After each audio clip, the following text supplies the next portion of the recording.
This week was absolutely hype because I got so many new fragrances you're gonna want to hear about.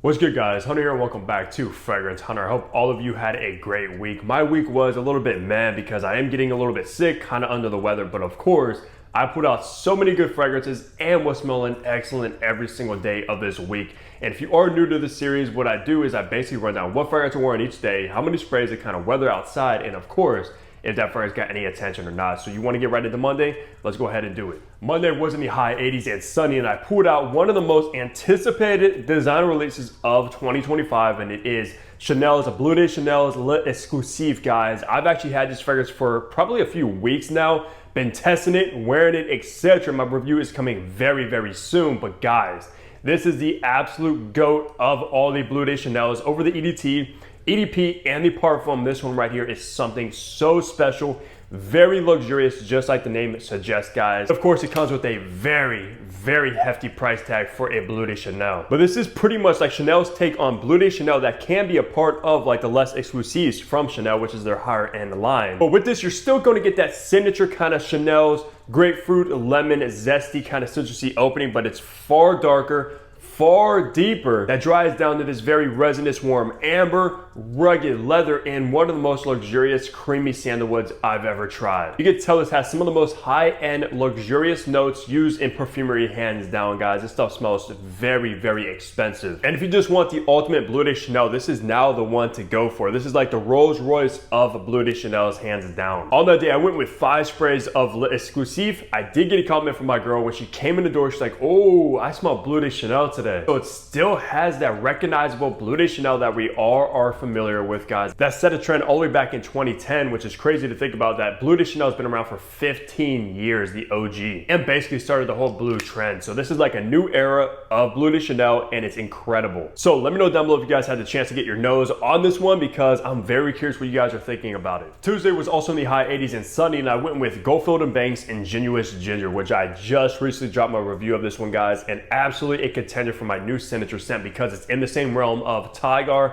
La Mesite, and Vibrato. You're gonna get this bubbly, kind of fizzy ginger opening, almost candy-like with some lemon, that dries down to this kind of creamy, sweet vanilla that I think works excellent because none of the other fragrances in this kind of realm has a vanilla base besides this, and it's incredible how good it is. So if you love any of those fragrances I just mentioned, it's still worth checking this one out because it wouldn't be as redundant. Also went 5 sprays with Ingenuous Ginger. I don't recall doing much on Tuesday. The performance is so-so. It's not as good as like Vibrato or La Mesite, but it is on par with Tigar. But just a very creamy, smooth ginger vanilla fragrance that is so good. That's what I chose to wear for Tuesday is Ingenuous Ginger. Wednesday was in the low 80s and rainy outside, and I pulled out Rue Broca's League Premier. Have you guys heard of this house? Because they are sub-brands to Offnom, which we all know about, and honestly, this is my first experience with Rue Broca. However, League Premier is going to be in the same realm, inspired by Maison Crivelli's Hibiscus Mahajad. I believe that's how you pronounce it. I've never actually tried the original, but if you do love those kind of floral, hibiscus, rosy fragrances with some vanilla,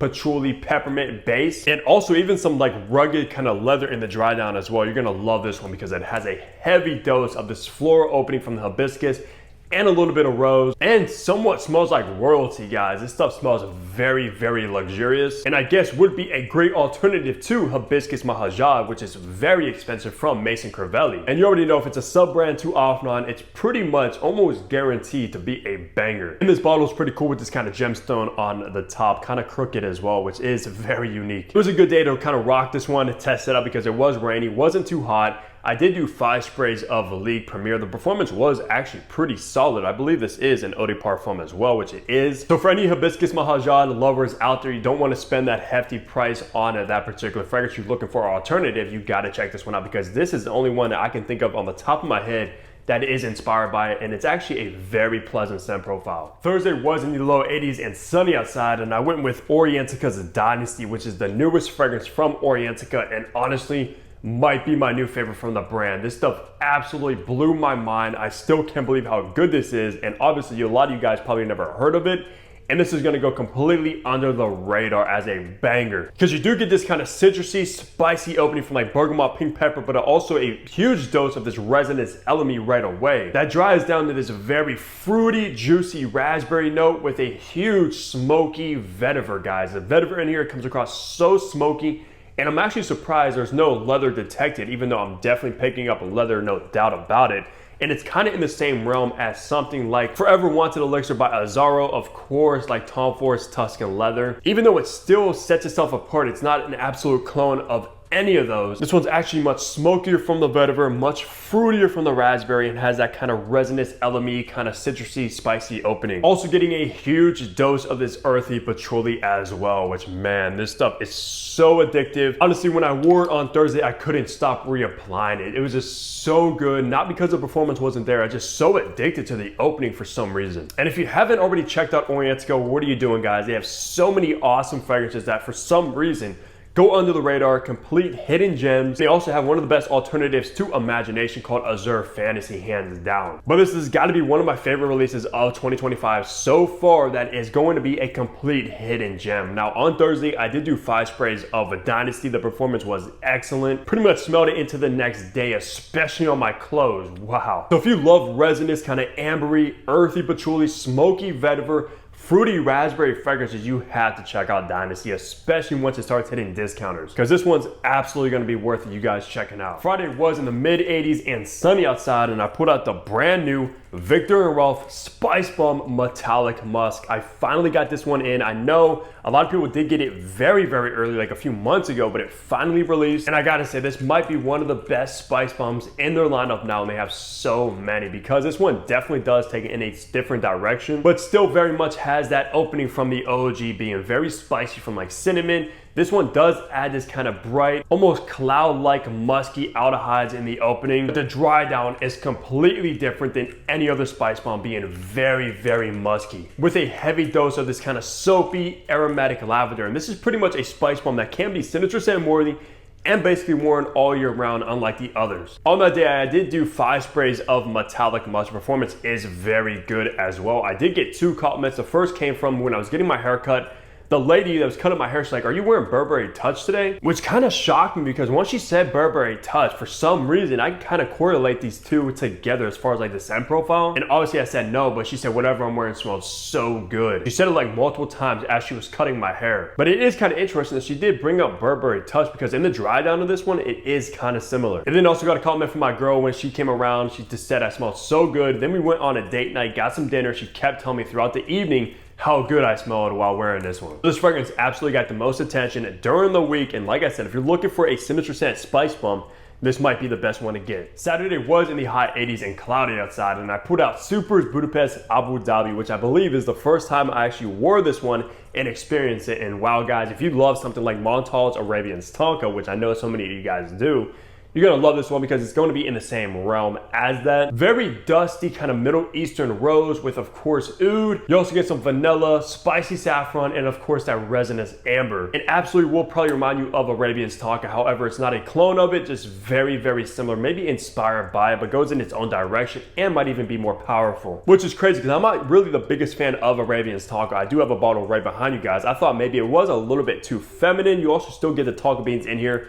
but this one might actually come across more masculine to my nose as well. And guys, if you don't already know, if you haven't been keeping up with my posts or follow me on Instagram, Supers is running a birthday sale, 20% off plus an additional 10% off with code HUNTER10. If you're watching this at the time of this upload, the sale's still going on, but it does end on the 19th of August. So if you want to save 30% off of Supers, which, man, that's a huge discount. And if you haven't already checked out this house, is the best time to do so, guys. 30% off with code HUNTER10 right now. And you already know Supers has so many bangers, guys. You really can't go wrong with so many of them. Now, on that day, I only did do 5 sprays of Abu Dhabi because it was a little bit hot outside. I kind of wanted to wear this one because I haven't yet, and just so good. Very romantic scent profile, as we all know, especially with Arabian's Tonka, man. Might not be my favorite from Supers, but still an absolute hit. Sunday was in the low 80s and cloudy outside, and I went with the 7 Virtues Blackberry Lily, which apparently got discontinued and just recently got relaunched. So if a lot of you guys know about this fragrance, you know, because I honestly did not know anything about this house or this fragrance, but apparently it got so much love from the brand. This is really going to be a hidden gem kind of indie niche house that I've never heard of until recently, but it is brand new in the collection. First time wearing it. And if you love like fruity, blackberry, blackcurrant openings, you'll fall in love with this one because the opening is very nice. And I can't think of many blackberry fragrances that are at least dominant in my personal collection besides this one now. And I could see this one leaning a little bit too feminine for a lot of guys to pull off. However, for some reason, the dry down of this one definitely has some masculine qualities to it. It was like very musky. I don't know what exactly it was. And the longevity of this stuff was insane. Not expecting that by any means. But it is going to be very floral, very fruity, but it did have this kind of vetiver, patchouli, amber base that did bring out some masculine tones to it, which I actually very much enjoyed. But if you are a dude, you're not afraid of like florals, you're not afraid of fruity fragrances, you like blackberries, you gotta check this one out because you might be pleased with it. Then on the day, I did do 5 sprays as well with blackberry lily. The performance, like I said, was excellent. Even after I showered, I still smelled it on me, guys. So I don't know what they did to this. I don't know if it's an extrait de parfum or what.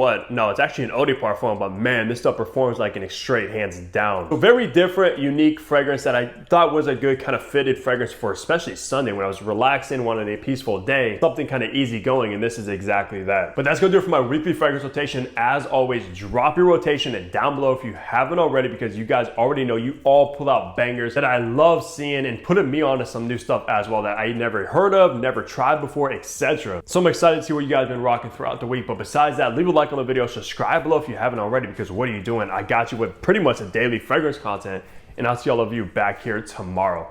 Take care, everybody.